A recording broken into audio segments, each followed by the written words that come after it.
All right, it's David with Chattanooga's property team. It's been a minute since we did a market update, so we're going to dive into a little bit of data, talk about the market, where we're at, where the yields are at, a little bit about the future, best as we can predict it, for both sellers and buyers.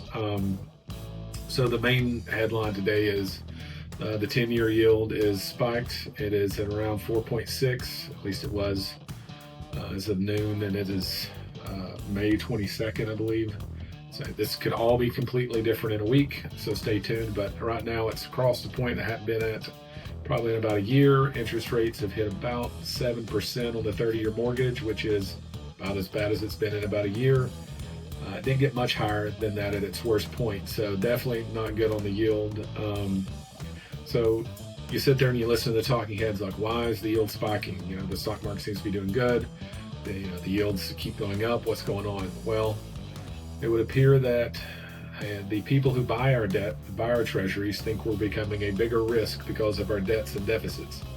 And it is speculated that because the current administration is not doing anything to cut the deficit, which adds to the debt, that is signaling to the world at large that we're becoming an even bigger risk to default on our debt.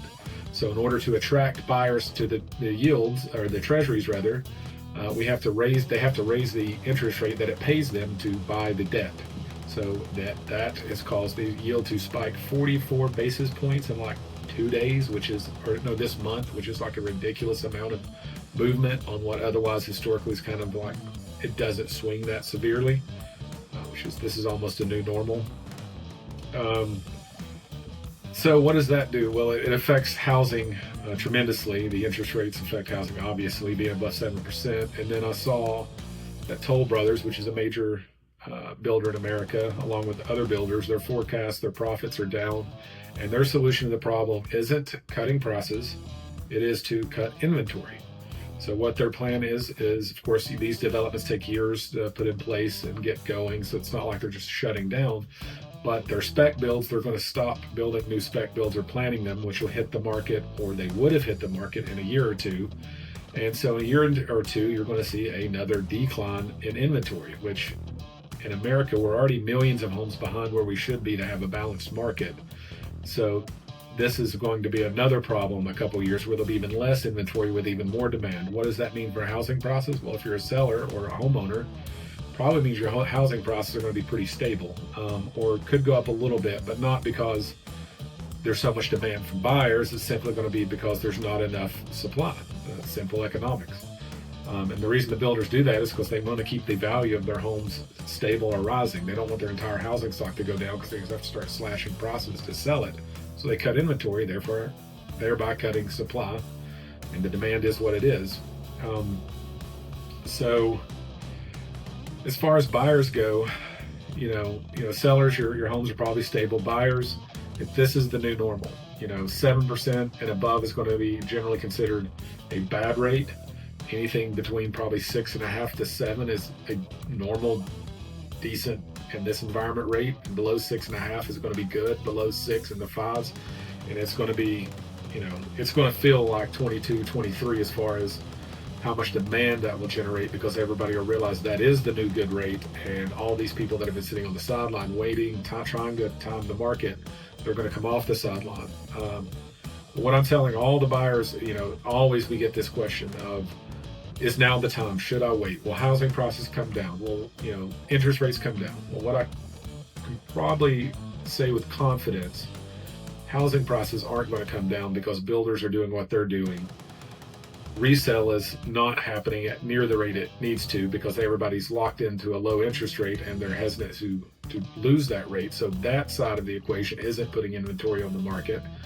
So therefore, if you have the demand that we have in America for housing and nobody is selling, or if the level of selling is decreased dramatically, housing prices are only going to stay flat or go up. Some markets they'll be coming down, like Austin, they're down 22% off their highs, but they were so overinflated above the national median that's going to be a reason for that. Nashville's down about 2%. Here in Chattanooga, Tennessee, we're flat and up about 1.5% year over year, which is nothing compared to the heyday of 22, 23, where we were getting 10, 11, 12, 13% a year, year over year equity growth in homes. So, most people sell their homes over 5 to 7 years. So we've hit 2025. We're getting to the point where people are ready to move. And what I would tell those people is it's not going to be better in 2 years on process. You may be in a better rate environment in 2 years, but even that's not assured. I hope that it can't get much worse, so it can only get better sort of scenario. And we used to say all the time, you date the rate, but you marry the house. In other words, go ahead and secure the house when the environment's good for buyers you have lots to choose from.